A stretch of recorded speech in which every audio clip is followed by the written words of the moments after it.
of the Regulatory Committee, I, and I'm asking for any apologies. I see, Councillor Major's not here. Would we have an apology? Yes. We have. She wasn't here for the meeting yesterday, so she's not well. Lots of stuff going on. Right. I'd like to move that we accept an apology from Councillor Major. Thank you. Seconded by David. Right. None? All those in favour of that? Aye. Thank you. Any declarations of interest about matters we're going to be discussing today?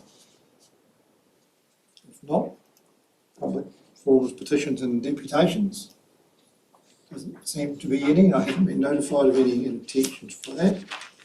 Confirmation of the minutes from the last meeting, which was on the 31st of March. Somebody who was present at that meeting might move that to the correct record of the meeting. I can move that. Thank you. Councillor McKellen, seconded by Chairman Hall. Is there any discussion on that motion? I'll put the motion. All those in favour, please say aye. Anyone against? That's carried.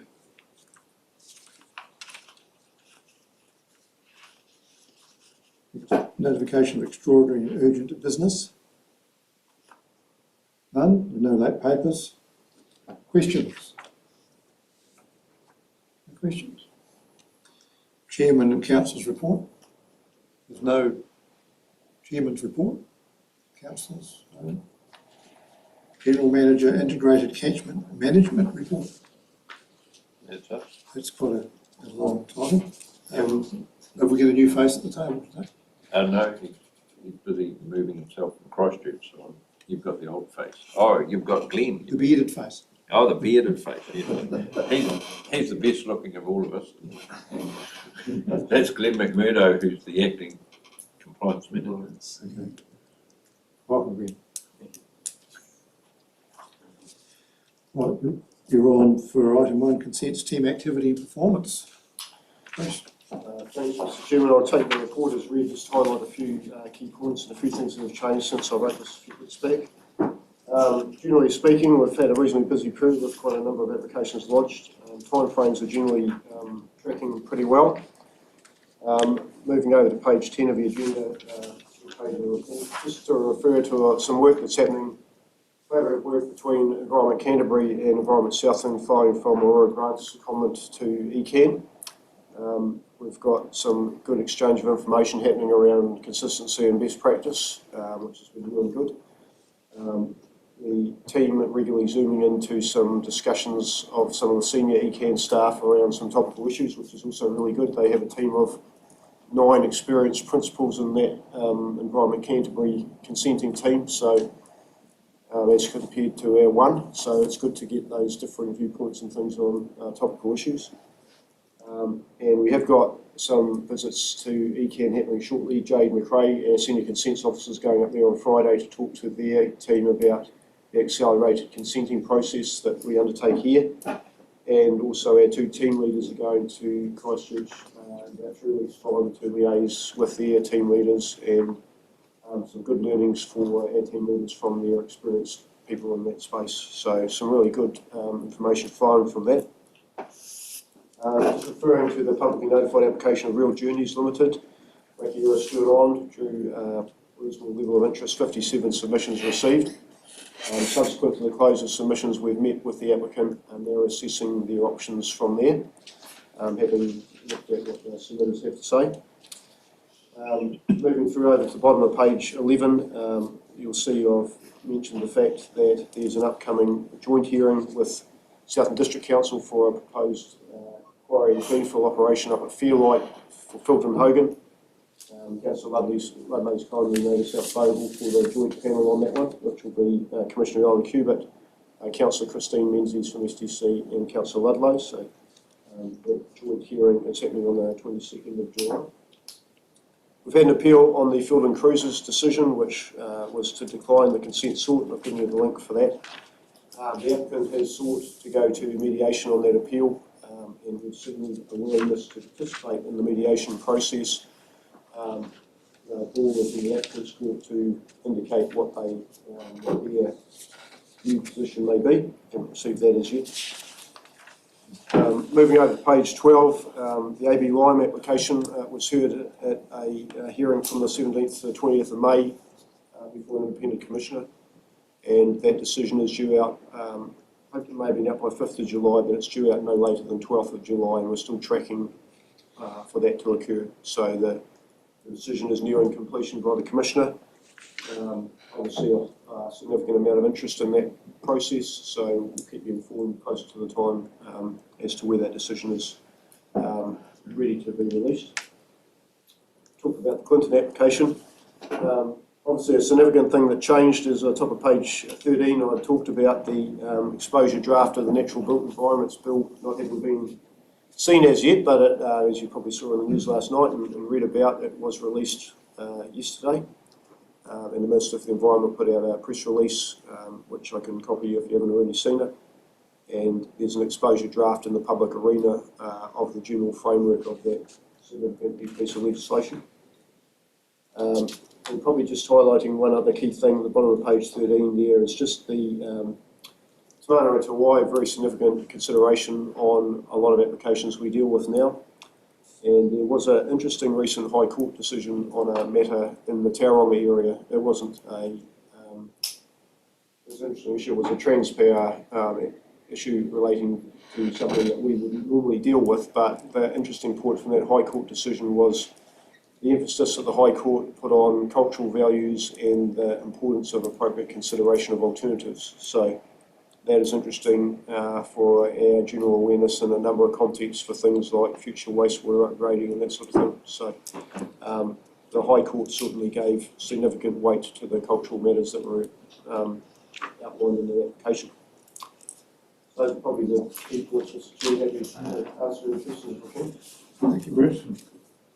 We'll take questions. Yes, Councillor. Yes.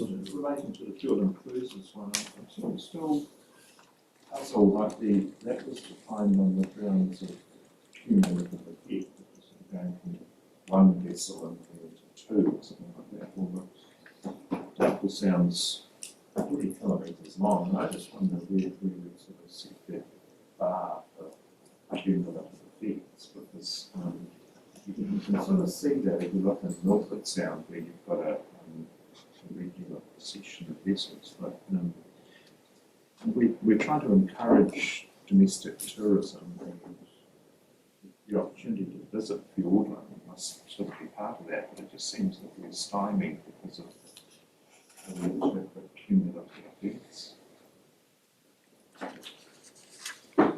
Just through you, Mr. Chairman, I better not comment too much on that because the matter is sub judice, but just in terms of the way the Commissioner assessed that application, she assessed it in the context of the current regulatory framework that exists under our regional coastal plan. And in that instance, in the Doubtful Sound Partea complex, there are some quite specific provisions about maximum number of trips, and we're already at the allocation level, at the maximum allocation level now. I guess you could debate whether that's the right level or not, but that is the level as exists in our current planning document.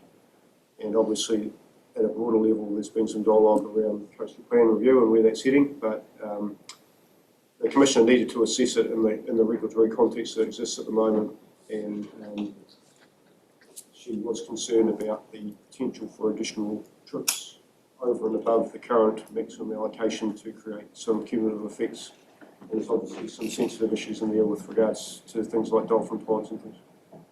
In our long-term plan discussions, you might recall that there was some suggestion that we shouldn't allow any more activity in Fiordland. Yeah, I understand that. I'm just making the point that I think that we put a narrow interpretation of cumulative effects. Well, we're not supposed to be discussing that particular application, but there were some effects beyond just one vessel. So, yes, Al. Yeah, thanks, Mr. Chair. So, just on you passed over the Gore District Council's new bridge over the Matara. So, what's the time frame do you think before that will reappear before a discussion is obviously the appeal process? As I understand it from recent media coverage, they are seeking to obtain some assistance, financial assistance for the appeal process from the National Environmental Legal Assistance Fund. So, as I understand it, there's been an application either made or being made to that fund. We've been asked what our timeframe is as one of the respondents to the appeal.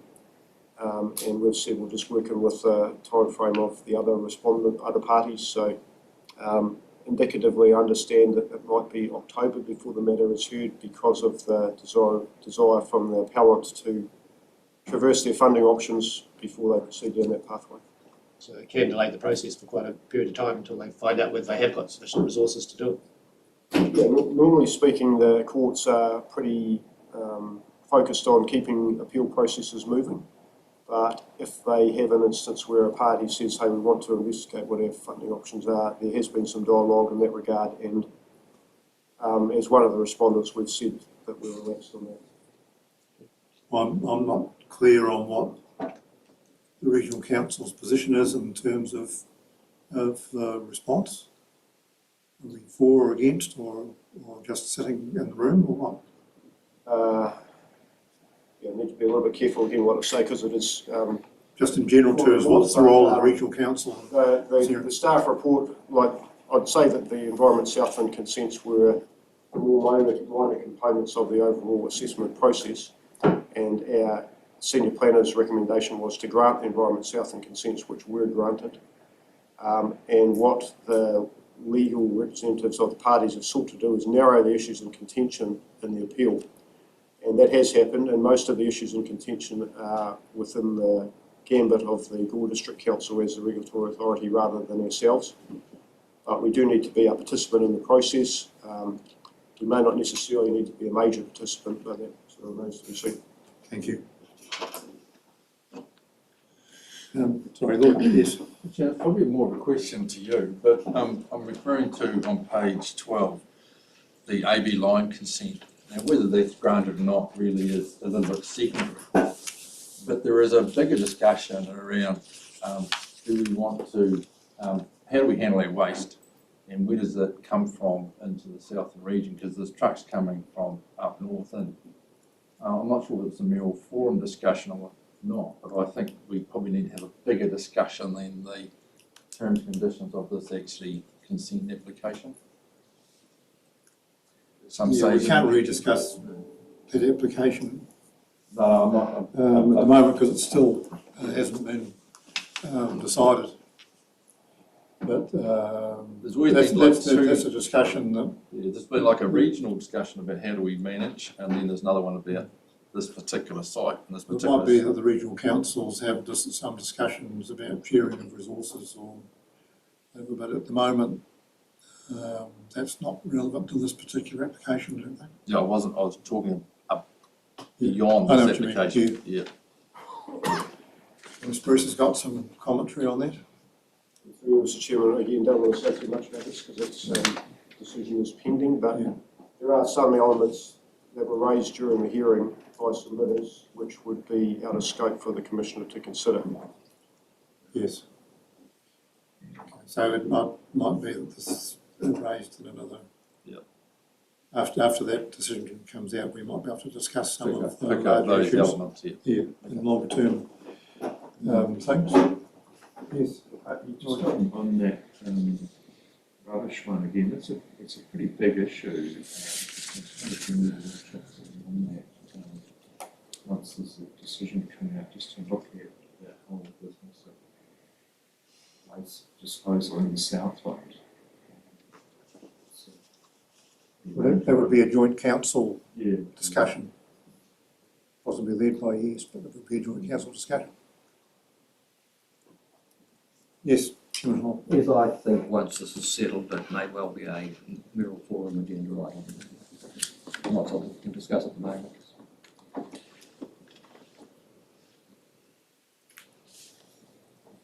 Have you moved report? Thank you, Councillor McKell. Second. Seconded. Thank you. All those in favour, please say aye. Aye. Lee, you're on. Thank you, Mr. The Chair. Environmental Compliance Division report. Yes. Mr. Chair. Mr. Chair, I take the report as read. Key highlights from the report. In relation to priorities, reducing impact on coastal areas, Stuart Island, I can report for the first time in a number of years, full structure monitoring inspections were completed. That's 71, and 2 abatement notices were issued. So that's some good news as far as our ability to get around all of the consenting inspections over St Island. And there's 12 fuel and structure inspections, and as we continue to audit and monitor coastal surface water activities and fuel in through returns from participants through consent holders. Other key highlights, monitoring water quantity, low rate water take is approximately 900 consents, and some more good work. Good news in that there's minimal follow-up required with consent holders about their reporting requirements. We are bringing on board an online way of reporting for consent holders in relation to water take, so it's easier for the customer to use.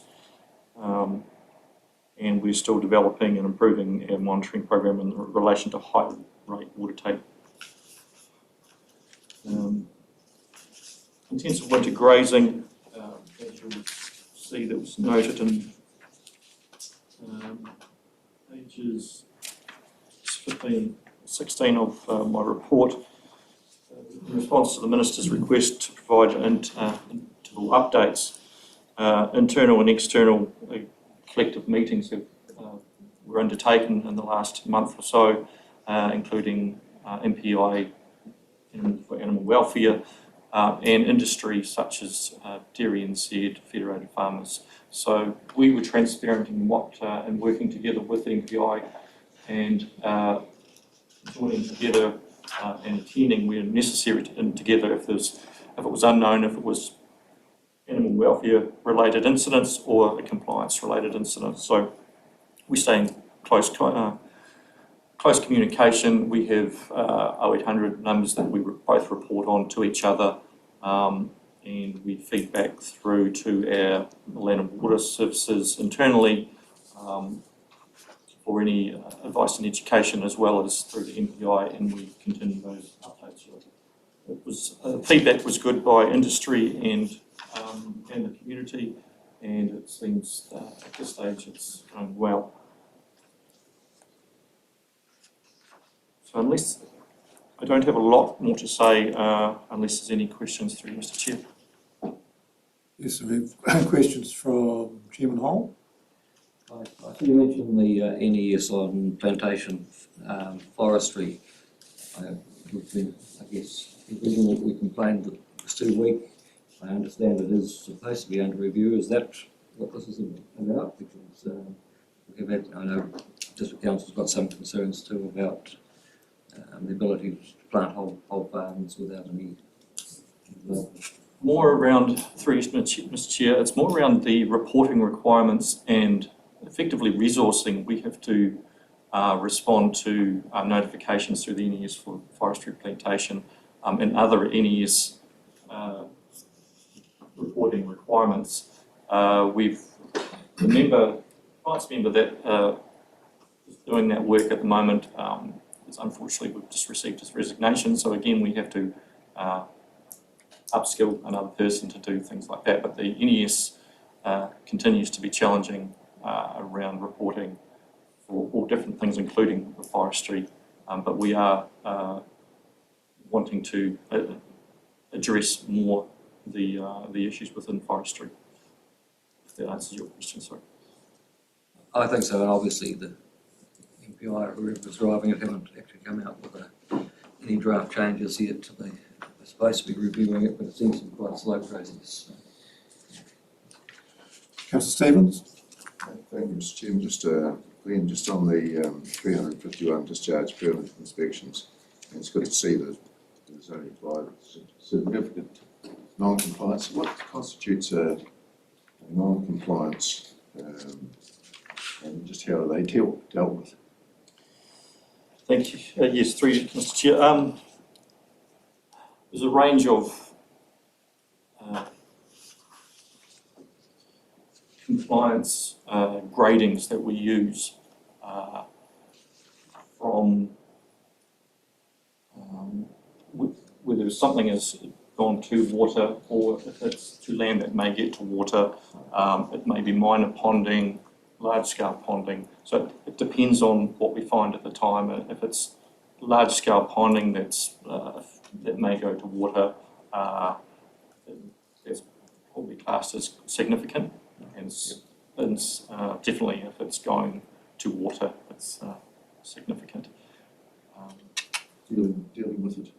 Yes, so we provide advice around or suggestions about how to mitigate right there and then, including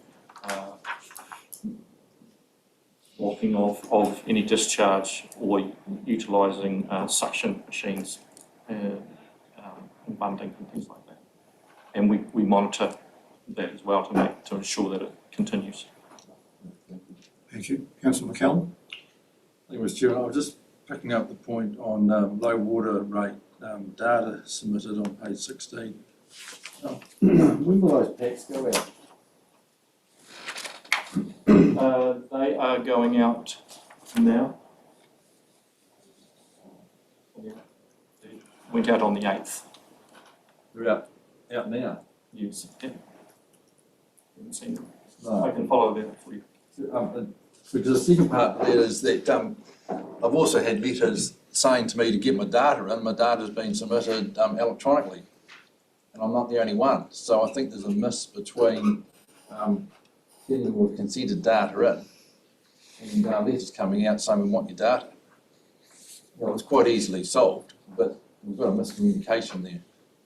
But I haven't seen the new person in charge forms either in paper or electronically. And I presume I should have one. Yes, you should. I can follow I that. should have more than one. But anyway, Yes. those things aren't coming through timely enough because we're already basically well into the next, like the new staff are on board, everything's all up and going. So we need to get that back room done as soon as we can. Through you, Mr. Chair, if we can follow that up after this. Councillor Isler. Thank you, Mr. Chairman. My question relates to smoky chimneys. We had there was a cold, frosty night about 2 weeks ago, and we had exceedance on that night. And just I was driving around town, and you could see some of the filthy stuff coming out of chimneys. Now, if that had been my neighbour, I'd be knocking on the door with a bucket of water.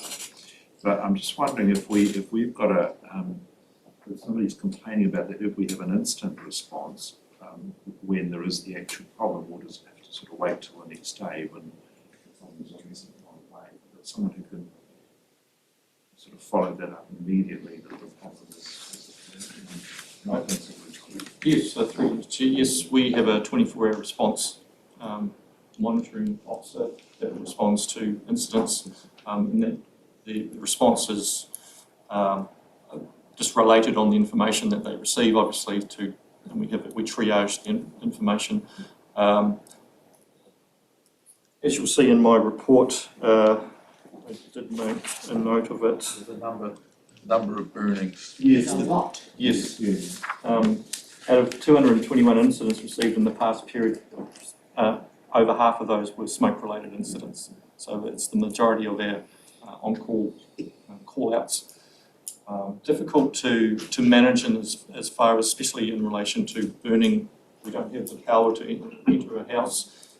We have to obtain information about consenting of a fireplace from the Bucava City Council, and then follow that up later. And then do we issue say an abatement notice to a person that's their only form of heating in the house. It's just one of those challenges that we have to try and work through. Councillor Baird. Thanks, Mr. Chair. So just on second sentence in your first sentence of the second paragraph on page 16, you refer to and being more customer focused. Good side. Good side. When it comes to arranging the visit to the consent holder, this is largely, I'm again talking to the dairy industry where you go on site and see how things are going. How much time now are we elapsing while we make that call to say we're coming before we arrive? Is there a situation where the person in charge of the consent, if he happened to be on leave or had the day off, would we still come if the person in charge of the operation wasn't available? So are we going to still come if he's not there and then try and find some other staff member to talk to? Or how do we, because I know it's one of the matters I've brought up before about making sure that there is the right person there to talk to, and that means maybe ahead of time making that contact. And I think the dairy industry is maturing. And I think probably from some of the other consent holders, we do show some more opportunity for the right people to be there when we come. As in if you were going to the Alliance Freezer Works or whoever other major consent holders we have to visit their operation. Through you, Mr. Chair. Yes, it's from just starting in this position, I am working with the legacy that we have normally just turned up and say called within on the road or from the gate to say, hey, we're here, we're going to do an inspection. So whether that's correct or not is something that I need to look at. I'm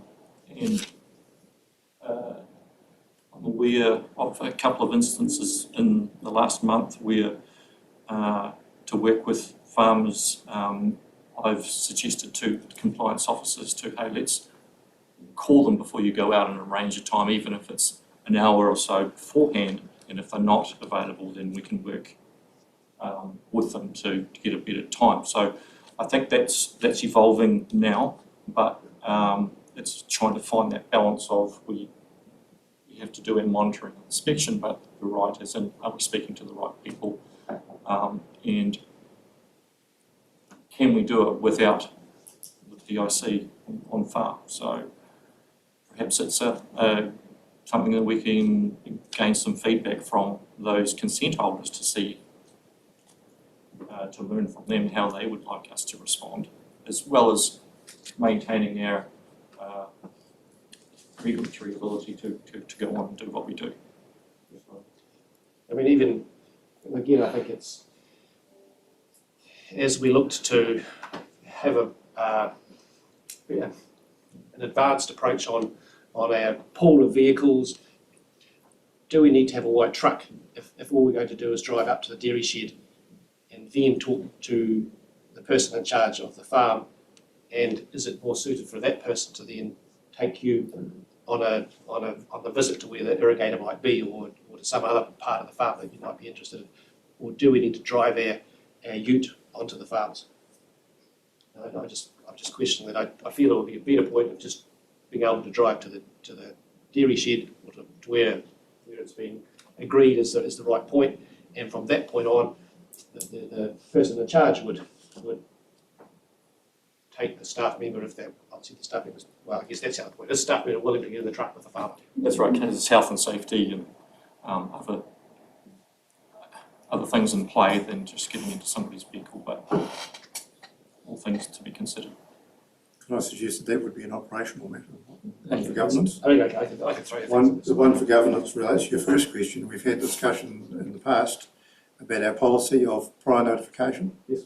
Some councils across New Zealand provide prior notification, some do not. And it was policy that we've discussed around this table that says that we do not, that we visit for the purpose of inspection. And by the sound of what Glenn's saying, there is some adjustment. It's not black and white, but our policy is that we go, when you're due for inspection, we go and do the inspection. Right. So if you want to have a policy discussion and change the policy, then that's what we need to do. Okay. I'll note that down. Yeah. And I just, Councillor Ludlow, I've got me down. Just the air quality complaints, there's been quite a number. Do you think that is that because we've got a bigger problem, or because people are now more aware than they were of the fact that they can complain? Through you, Mr. Chairman, it's an interesting question in that I think, yes, people are aware about that they can make the complaint, but without providing numbers, it would seem that people are still just wanting to still burn anyway. So there's the two. In attending incidents, the alleged offenders of burning are not too worried that they're burning, and they still get quite upset that we are there. So I'm surrounded with people who've got wood burners, and I know when they burn plastic. Councillor Ludlow. Thank you, Mr. Chairman. Follows on nicely from your question, because I wanted to go back to that topic anyway. We've all talked around and around this for quite some time, so I'm wondering, Glenn, maybe you can't answer this straight away, but I'd like you to think about it. What steps we can be taking to make that less complicated? Because obviously there's the conversations with the ICC that have to happen, and I know the times that people have come to me with their air quality complaint, they haven't been able to pinpoint where it's coming from, and so they still want to complain, but they, so that whole thing, I'm just wondering what next steps, what other conversations we need to be having so that we can start trying to make that not so complicated for compliance and education, because obviously a big part of that. So I'd be interested in hearing at some future date, maybe, not off the top of your head, what we could be doing to make that easier, better, more streamlined, more efficient, whatever. We'll do, I've made a note. Thanks. Chairman Horrell. Yes, just relating to the previous conversation about the amount of time. We were told we were on a national protocol, but subsequently we have found that there's some flexibility, and I'm pleased to hear that our team are reviewing that, because you do get health and safety issues with the COVID issue, and I think I think that's wise. You don't want a whole lot of time, but a lot of people say if we've done something wrong, we can't really hide it. But I think being able to have the right person to talk to is a good thing. But we'll leave it to staff to actually look at that, and they can report back to that side. Glenn has indicated that there is some leeway there. Councillor McCallum. Just two things. So just following on from the chairman there, it's quite good to actually have, I don't care about the notification, I just want the person there, because irrigators at work could be 2 k's from the shed, and often you wouldn't know where to look effectively. So, we can actually help the process as well. And I hope in the future we'll be doing more general inspections on stuff than just targeted. So take that comment as it is. But I'm wondering, with getting to the burning in the chimneys, I wonder, have we got more ability to talk to people and do moisture testing of woods or those sorts of things than actually go in with a compliance hat on and saying you're breaking a rule? Do we have more leeway to actually have an educational approach? Does that break down some of the barriers or some of the interaction? Because I think, as an example, 2 years ago, we were complaining to Yunker our fire wasn't going right. When I got a moisture meter, I realised my wood was too wet, and I thought it was dry, but when I put the moisture meter in, it was still too wet. This year it's dry and it's burning very well. I think there is some misunderstandings or misconceptions out there. Maybe if we were a friend more than a regulator, thou shalt break a rule type approach, we might actually get better outcomes for everybody. Yes, through Mr. Chair. Yeah, yes, I agree. I think there is always scope for improved communications to the suppliers. A lot of the anecdotally feedback from people is they don't know the rules. So again, it's that, how do we get that message out? We've got social media, we've got papers, we've got our flyers, and yet that's the response, whether it's true or not. But yes, there is always more scope, I think, and again, that advice and education approach would be the first step to take. I agree. And we watched going down the main road in March, April, a number of traders going down with freshly sawn wood. So, there's a mismatch there somewhere. Through you, Mr. Chair, even we've been sending out information to contractors for to advise that if they're cutting down at this time of year, the hedge trimmings, not to advise the property owners to burn because they're green and yet we're still getting calls to the burning. So the message isn't somewhat sinking in. I'm aware we do have a public education program. Are you able to contribute, please, staff member? Yes, it is a bit of both. We've tried lots of different ways of getting the message across, and we seem to preach largely to the converted. Definitely, we know from some of our evidence that the increasing number is due to more community intolerance of the smoke. There's a lot more intolerance. But yes, it's an effort to get to all of those people with messages, and well, many of them know it. We have moisture meters available for borrowing here. We don't promote that too much because it's quite an interesting process to keep track of them. It's an ongoing battle that resourcing is a huge issue for. And the council has given away loads of free dry firewood, as Councillor Oakland was dying to tell us about. About to do it again, in fact. Yeah. Am I right? Yes. So there is education and support, but it's difficult to get through to everybody. Councillor McPhail and then Councillor Stevens.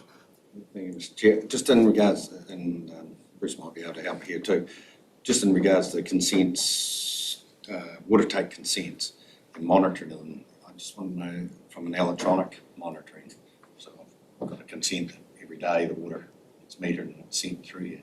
How many are set up like that? And the next question is, are all new consents getting that system in place? Can I answer the second part of that, probably not the first part. Is, if you're pumping at more than 5 litres a second now, it is a requirement of the regulations that you have telemetry and basically continuous reporting. So over time, the larger scale consents will be picked up and become telemated, as opposed to reliance on individual parties sending in recording information. So why aren't you doing it for the small, like I'm only 2 litres a second, and I find it actually really actually helpful in regards to managing. We know when there's a water trough off, we know, because it's come through my app and saying, I can see the water take, something's wrong. We know what we're doing average. Just from actually, it's a farm management, but and for the cost, it's really beneficial. Yeah, I think and the technology has become much less expensive than it used to be as well. We're promoting it at the moment through consent conditions as rather than requiring it on the smaller takes, but we could move in that direction in the future. In relation to, through you, Mr. Chair, in relation to your first question, I would have to make some inquiries and come back to you. At a broader level, through you, Mr. Chairman, ideally it would be much easier for all concerned if you had the bulk of water takes being electronically monitored and reported regularly. It would make efficiencies for the consent holder as well as for the consent authority. Like, we don't have to report it, it's there. Albeit reporting back when we do go over, it's a couple of days late, we've already fixed the problem, but it's actually just saying, there is a system there that works very well. So, I recommend it. Councillor Stevens. Thank you, Mr. Chairman. Just really a question of clarification. Which is worse? Is it wet wood or coal? I understand there's a lot of people using coal and they probably tank the fires up at night. Have we any idea, or is that just... Depends where the coal comes from, because there's varying content in the coal as I well. wasn't going to mention where...